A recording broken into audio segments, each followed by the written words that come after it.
genizueke. Mila esker, txalo bero bat.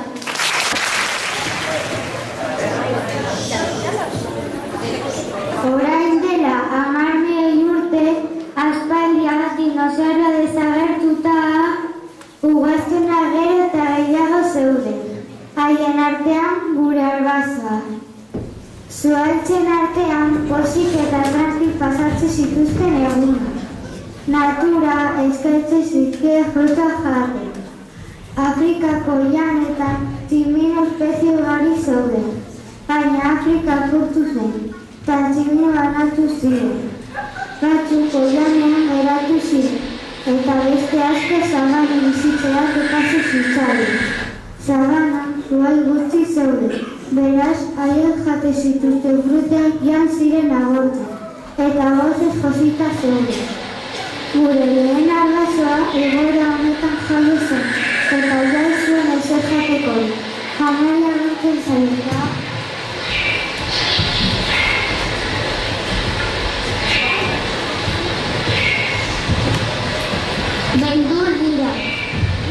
Beldur dira, baina janarien dira, joan behar dira eta hasten dira ibiltzen.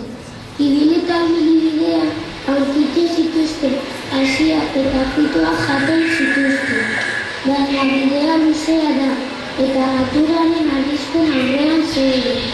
Belara oso altu zegoen, urrunean zer zegoen ez zuten ikusten, eta beharra zuri jartzean hartzen ziren. Metro eta erdira altueraz ez ziren heltzen, beraz erdizutik eta makinen laguntzaz jarraitzen zuten bidaia. Hau poza!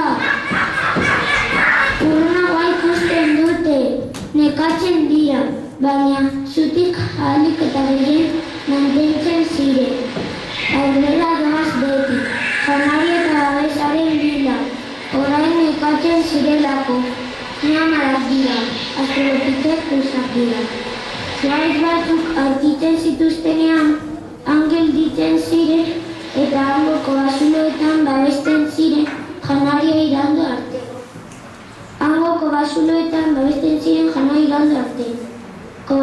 Kobasuloetan landarez egindako tintekin hormetan marrazkiak egiten zituzten. Beste batzuk eiztatzera joaten ziren. Animalietatik defendatzen ikasi zuten, baita haiei janaria kentzen ere. Lehorte handi baten ostean espezie asko hil egin ziren, eta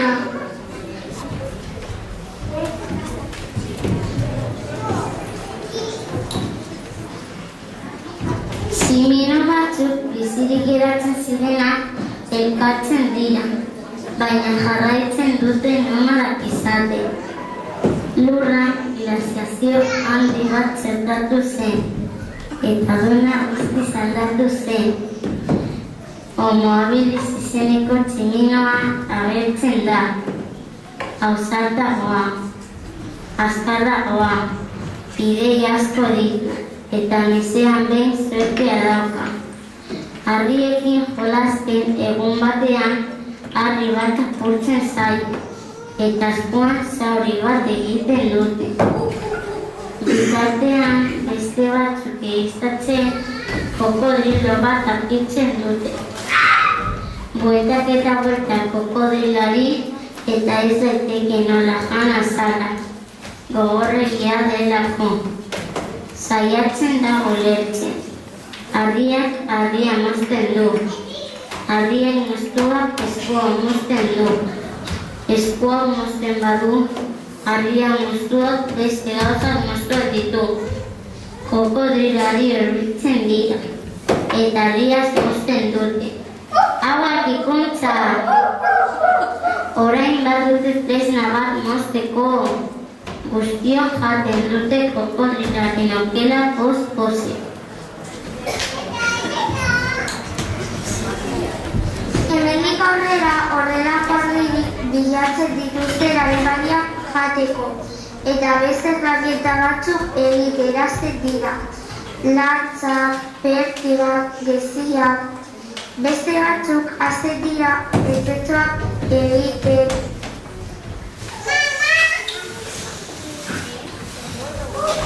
bakilak, hostoak, adarrak eta herriak erabiliz.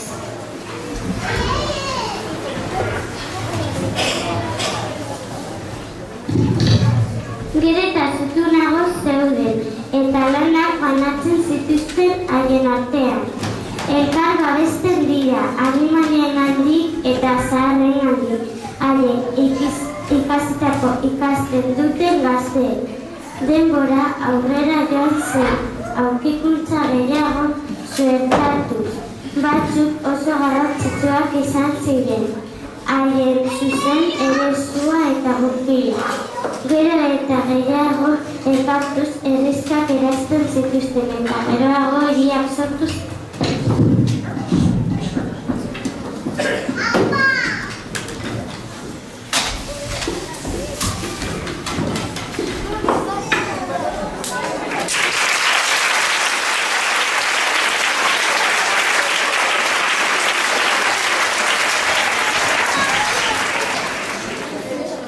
Espero dugu zein gustokoa izatea. Oraingo honetan 3 debikoek erromatarren garaia azalduko digute. Txalo bero bat.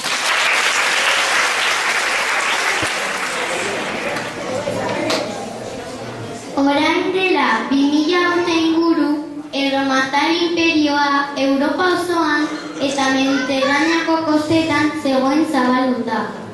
Erroman, inperioko hiriburu argitsuan, 1.000.000 pertsona bizi ziren. Hirian, antzokiak, tenpluak, akueduktoak eta garrantzi handiko beste eraikin asko zeuden. Erromatar gizartea, ia egungo gizartea bezain konplexua zen. Politikariak, militarrak, apaisak, eskulangileak, esklaboak eta abar zeuden. Pertsona batzuek boterea eta privilegioa zituzten. Beste batzuek ordea ez zuten inolako eskubiderik edo askatasunik. Galiak geratu ziren konkistatu barik, eta hango herritarrok erromatarrekin borroka ibili ginen. Hauek izango ziren gure Galiako pertsonaiak. Asterix! Gudari txiki bat da, istripu saseria, bezain askarra eta buru argikoa.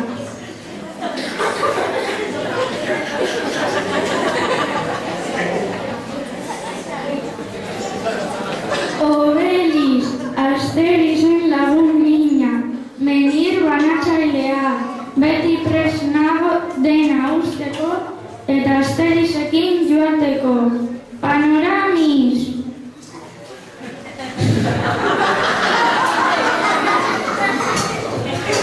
Belarra jaso eta edabe magikoak prestatzen ditu, indarrak hartzeko erromatarrekin borrokatu baino lehen.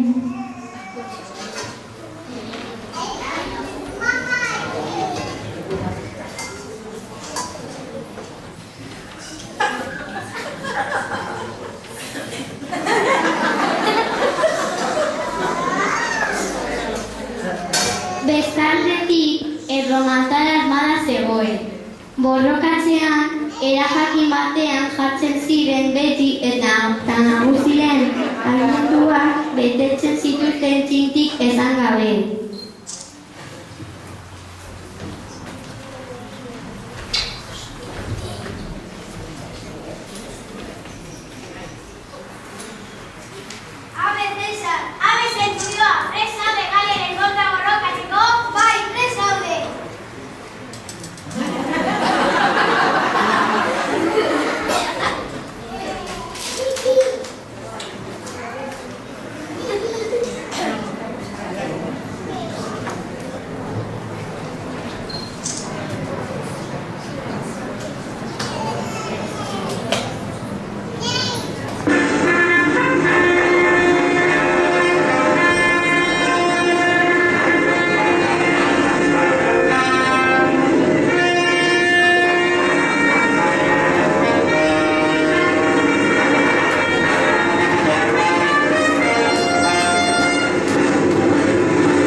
izan zen. Tema azialdirako eraikuntza erraldoiak ziren. Han bazeuden bainoa hartzeko gelak, baita kirol jarduerak egiteko gimnasioa. Ikuskizun batzuk zeuzkan. Gurdi lasterketa, gladiadore jokoak, errepideak, galtzadak eta akueduktoak egin zituzten. Haien hizkuntza latin izan zen. Emakumeak biltzen ziren Zesaren aurrean janaria banatzen, dantza egiten.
Gozatu gozu eta azkenik 3 bekoek erdiaroa antzertuko dute, txalo bero bat.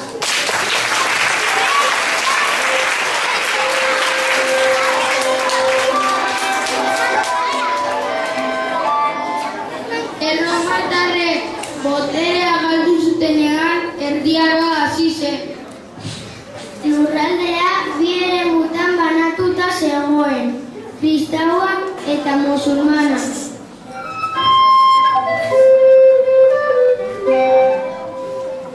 Nafarroko erresumako erregea Eneko Agintza zuen izena, eta erreginak Oneka, gazteluetan bizi ziren.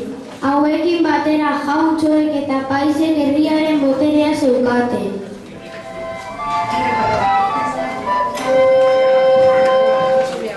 Herri txikietan bizi ziren eta hainbat lanbideetan egiten zuten lan. Gehienek jauntxoen lurretan lan egiten zuten, baina askok ere haien hortu txikiak zituzten, frituak eta barazkiak, batzen zituzten haien janaria lortzeko, nekazariak.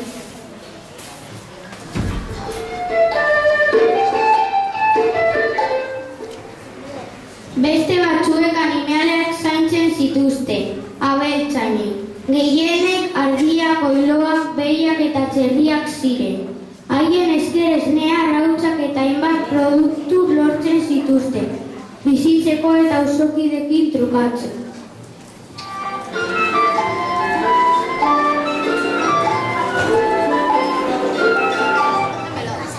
Beste batzuek errementariak ziren. Normalean, espatak eta ferrak egiten zituzten, soldaduentzat eta haien zaurientzat.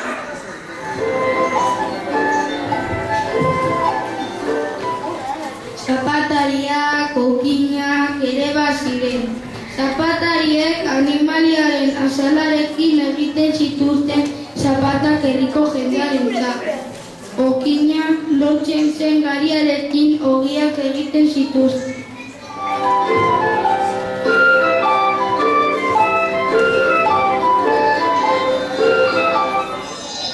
Lortzen zituzten produktu guztiek merkatuetan saltzen zituzten trukearen bidez, ordainketa moduan. eta beste batzuek erregagilentzat ziren.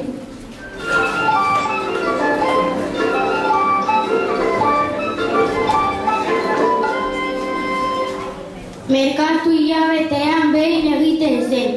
Jendea beste herritik etortzen ziren haien produktuak trukatzeko.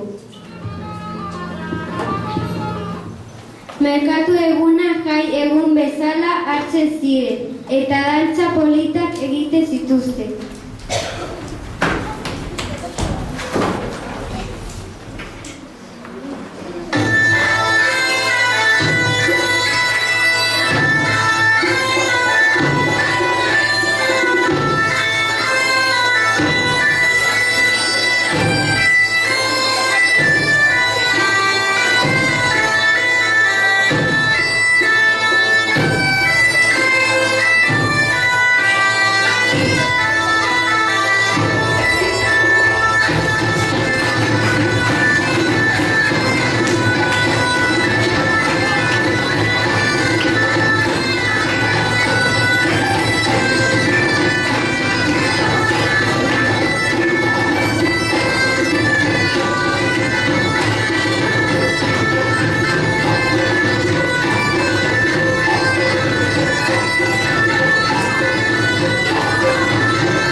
deitzen da.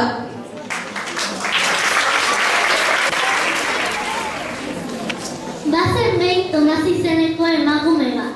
Orain aspaldi historia zelebre bat pasatu den zitzaion. Ezagutu nahi baldin baduzue, geratu adi zaureten lekuetan.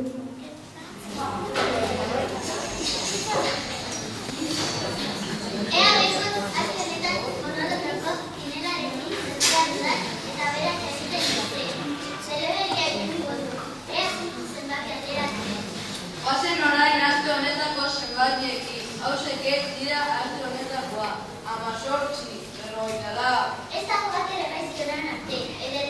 30, 10. Bai, hona, zer horrela telebizatzen ekea. 34. Hola, irrata guztiak azkatu dituz, ea zer guztiak. Eta zion zenbatia 27 da. Kaka zara, 27 nara ikatarakoa, kaka zara. Barkatu Jan Andrea, baina esaten diguten ez da 27, 27 da, adi egon 27 da. 27 bai, 27 bai, ez zaitu.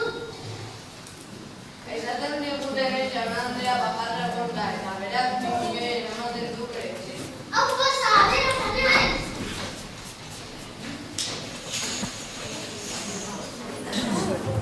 Naiz eta batzuetan azterretu Tomasa bihotzoneiko emakumea zen, eta pentsatu ondoren diru hura berarentzat gehiegi zela, behar handia duen norbaitiri ematea erabaki zuen.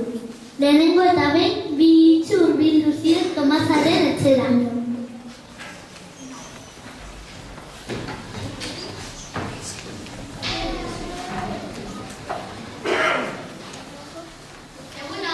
Egunon, zina gertatzen zaizuena, ikus dezakezun bezala guk ez dugu ezertxo ere ikusten, jaiotzatik ikia gara. Horein bertan etoki itun oso bertz ikusten dugu, eta zertarako behatzen ba?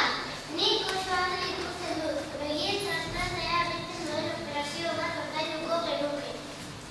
Ongi da, konbentzitzen alzue, diruan zui emango dizue. Eskerrik asko, Andrea, ikusten dugu bihotzenekoa zarela. Ez dut aurkituko guaino, eharrakiakoa zuenik. Tira da, diru kutsa berlanetan dago urtetako. Are zazue zuen, niprentzak kanari, lehion behar da. Kutsa batea bezatu ez da, bai urtea. Aizu, kutsa ere bezatu zen. Nola ez dago arrazi. Baina zueko ziketen itxua, bai, itxuak. Eta esatu zuen zen ikusten, nola horren zarete zizan zuzen kutsa betera. Hale nahi gauzatianakoa,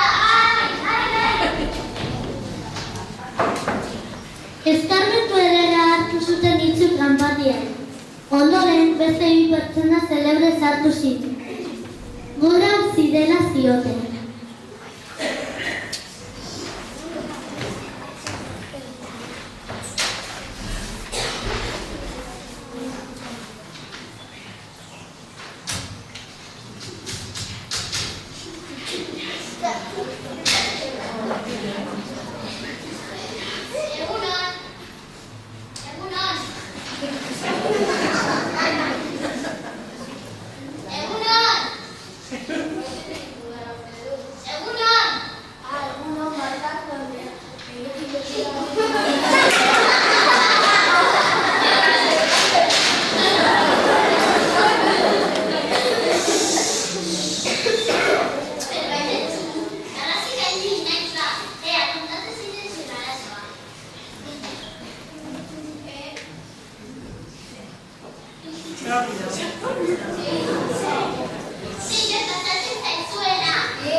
ugariari.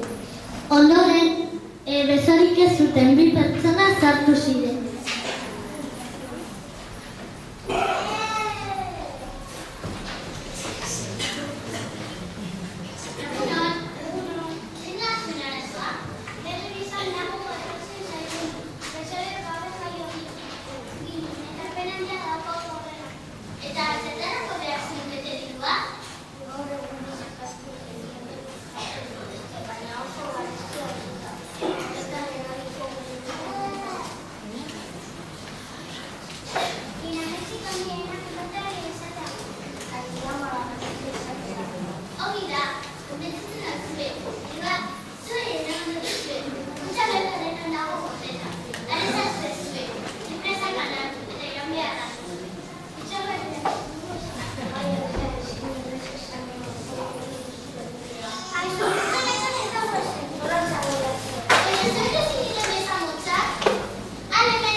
Besomotzaiek ere eskarmentuena hartu zuten.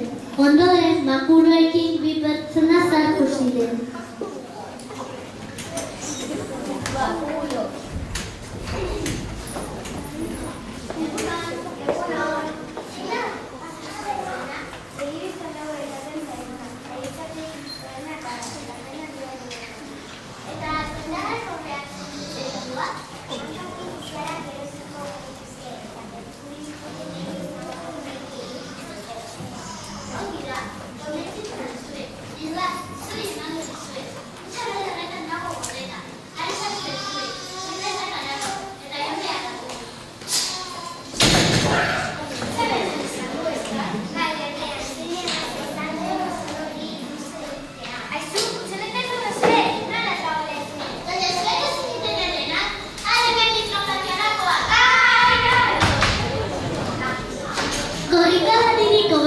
Baina adinago egin zuten urritarrenak.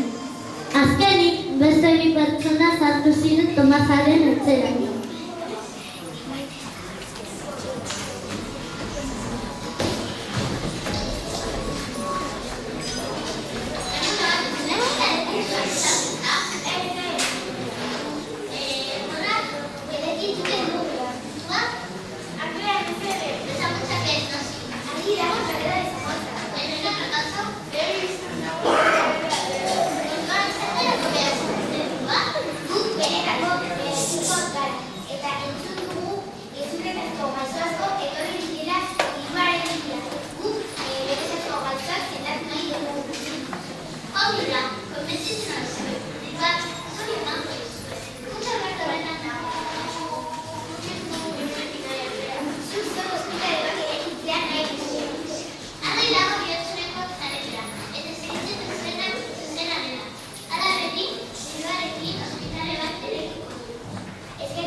Tomasak ospitale bat eraiki zuen non eta benetako gaixoa sendatzeko. Alabazan eta ez bazan, Garila eta Alabazan. Eta iristen Garila hasta minuto plazan.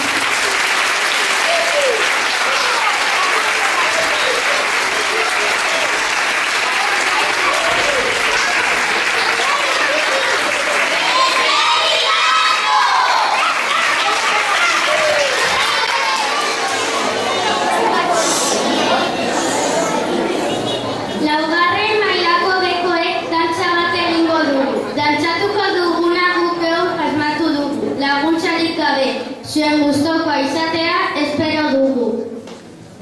Los alumnos de cuarto B bailaremos piqui piqui. Los pasos y la puesta en escena nos la hemos inventado nosotros solos sin ayuda. Esperamos que os guste.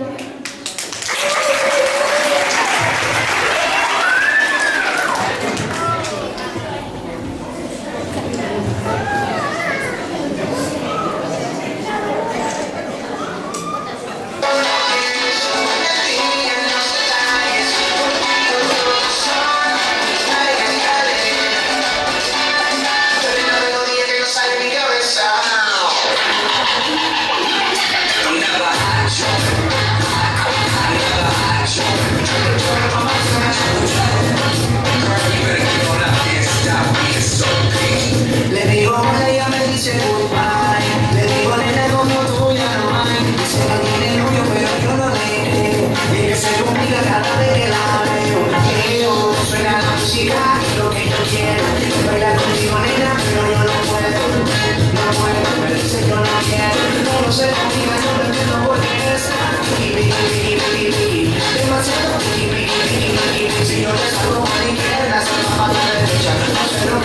pasa conmigo ella no quiere bailar. Demasiado si yo le salgo por la izquierda se va para la derecha. No sé lo que le pasa conmigo ella no quiere bailar. Ella me gusta pero nunca me hace caso. Ella me mira como si fuera un payaso. Siempre donde te va mirando tiene caso. Dime qué pasó, vale tu rechazo. Ay, señora si le lanzo vueltas y si quiere hablarme no se animar. Pero dime cómo hacer para convencerle a usted. Si no quería hablarle, saludarle, conocerle. Yo quería decirle se complica, yo no entiendo por qué está